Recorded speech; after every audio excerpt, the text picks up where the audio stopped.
Hello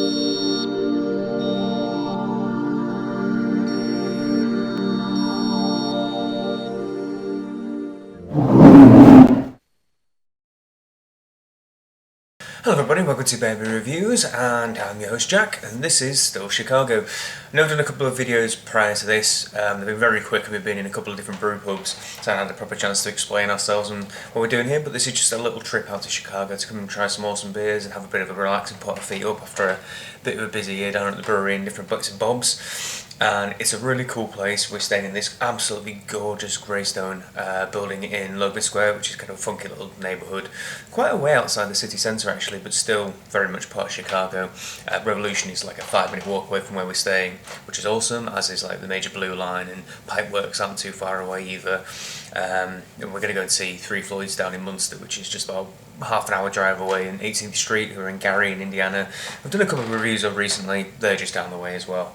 But I thought I'd start off kind of proper reviews, at least from our little apartment, with some of the beers that we bought, with a kind of staple of the Chicago scene. Sorry, it's a bit dark on the camera. This is Daisy Cutter by Half Acre from Chicago. If I hold it up close, you can see some attractive looking daisies on the can as well. Daisy Cutter named after the bomb that's meant to be able to pressure wave the cut daisies, I believe, which is cool.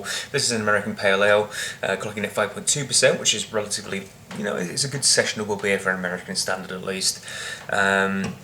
And like I said, it's a staple of the scene. Every bar that, well, a fella said to me, one of the bartenders, Revolution, said that you can tell, if you go to a bar, at least what you'll see on the bar, it will either be Goose Island's IPA, which is quite ubiquitous, or it'll be Daisy Cutter. And those are two kind of good options. Goose Island will get in the UK, of course. It's got a lot of distribution because it's now owned by AB InBev, although you've seen the Goose Island Clybourne, which is the original brew pub we were at earlier, in one of the earlier videos. Still does kicks out some cracking beers, but this one, at least, is still independent with Daisy Cutter.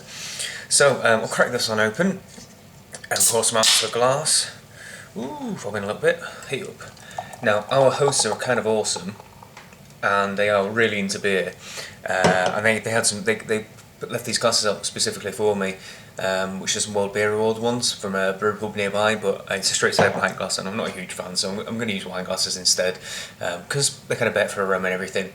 But as you can see, this is a crystal clear beer, nice, vibrant, really fluorescent orange colour there. It's that sort of colour that I absolutely love. You get them in quite Three Floyds beers actually. Perhaps if we have some of them later in this trip, you'll see it. Lacing beautifully, nice fluffy head on it.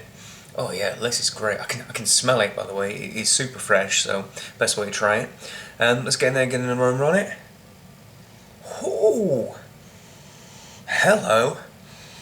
That is dank as anything. Wow, that's like marijuana and pine, and almost like dill or basil or something like that. Really herbaceous. Extremely floral as well. I want to say minty, but dill comes to mind, which is unusual, and there's just a hint of malt character, like bready doughiness underneath it.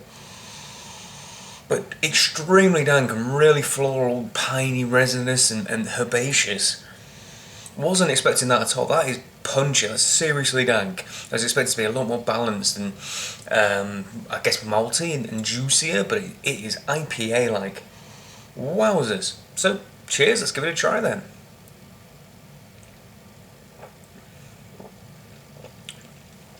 Not as massively like hop explosionary on the palate. It's definitely got more of a balanced malt character. That bready, slight nuttiness is coming through a lot more.